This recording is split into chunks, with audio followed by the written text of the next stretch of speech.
Welcome to my YouTube channel, Tony Su Vega, your feng shui guru and paranormal expert. Horoscope, Libra, September 23 to October 22,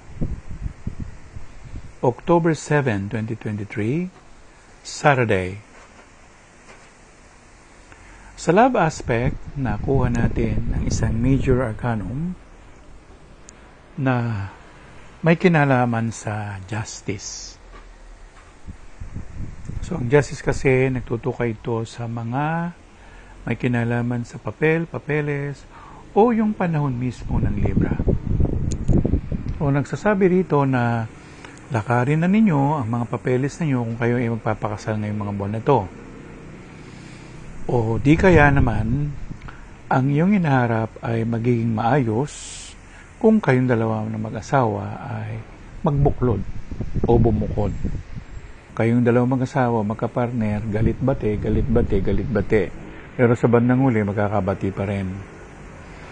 So, basta laging aktibo lang yung mga isip, yung pangunawa sa isa't isa, at magkaroon talaga kayo ng sense of love. Yung talagang mahal mo yung kapartner mo, hindi lang dahil iniisahan ka niya o iniisahan mo siya.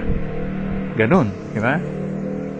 So, sa money opportunities naman, nakuha natin ang barahang One of Wands o Ace of Wands. Alas de Basto. Ngayon ka na kumilos para dumating yung pera o ang pagkakahanap buhayan ninyo.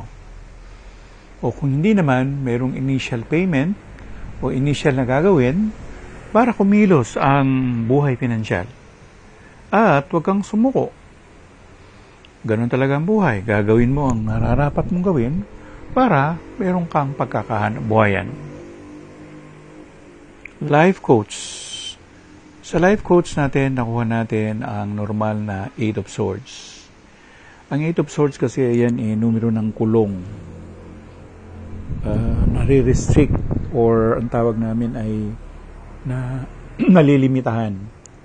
So, sa life coach, ang sabi ay ganito. Pag hindi pa napapanahon, hindi pa. Pag ukol, bubukol. Pag hindi ukol, wala. Hindi ka tatamaan. Ang pinakamaswerteng panahon ay yung paghihintay ng tama at huwag kang magmadali. Kung hindi yan para sa'yo, bitawan mo.